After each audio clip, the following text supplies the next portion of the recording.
আসসালামু আলাইকুম। অনেক দিন রান্না দেওয়া হয় না, ভিডিও করা হচ্ছে না রান্নার। আমার হাতে ব্যথা ছিল, ঈদ সব কিছু মিলে একটা ঝামেলা ছিলাম।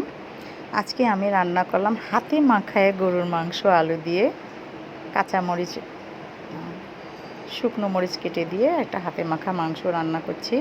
গরুর গোশটা দেখেন, আমি এখন তেল দিয়ে দিচ্ছি কড়াইতে।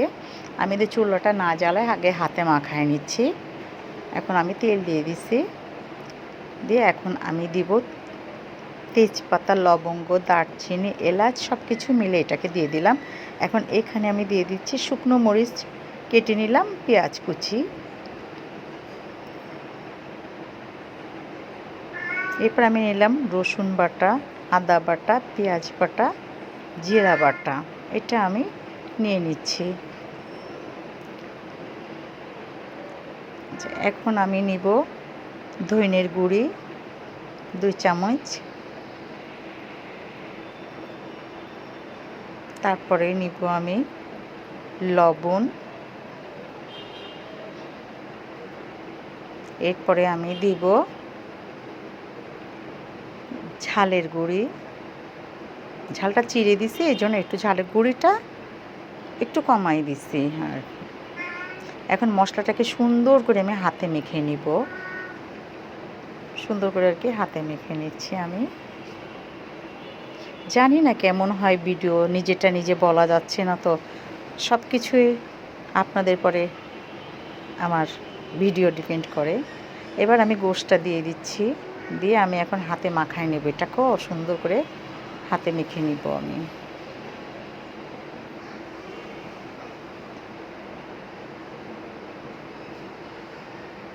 আচ্ছা, আমার হলুদটা স্কিপ করছিলাম, এখন হলুদটা আমি দিয়ে দিচ্ছি 2 চামচ হলুদের গুঁড়ি দিয়ে দিচ্ছি, দিয়ে এখন এটাকে আমি সুন্দর করে মেখে নিলাম হাতে। একটা টাইমে কিন্তু ছিল, মা, খালা, নানিদের দেখছি ছোটোবেলায় যে ওরা হাতে মেখে অনেক সময় এই গোশটা রান্না করতো, আমিও করে নিলাম। আমি যে সুন্দর করে মাখায় নিলাম, নিয়ে একটু পানি, হাত ধুয়ে একটু পানি দিয়ে দিচ্ছি, কষানো পানিটা, মানে মশলাটা একটু একটু হবে এই জন্য দিয়ে দিলাম। এখন চুলোটা জ্বালাই দিচ্ছি আমি, দিয়ে আমি ঢেকে দিচ্ছি। এখন আমি দেখছি একটু নাড়াচাড়া করে নিব, কষাচ্ছি তো গোশটা, একটু বারবার একটু নাড়াচাড়া করে নিতে হয় আর কি। গোশটা আমি সুন্দর করে কষায় নিচ্ছি। এখন আমি আলু দিয়ে দিচ্ছি, অল্প করে কিছু আলু ওর ভিতরে দিচ্ছি, বেশি দিচ্ছি না আমি। দিয়ে এটাকে আমি সুন্দর করে নাড়াচাড়া করে নিব আর কি। গোশটাকে ভালো করে আলু দিয়ে একটু কষায় নিই।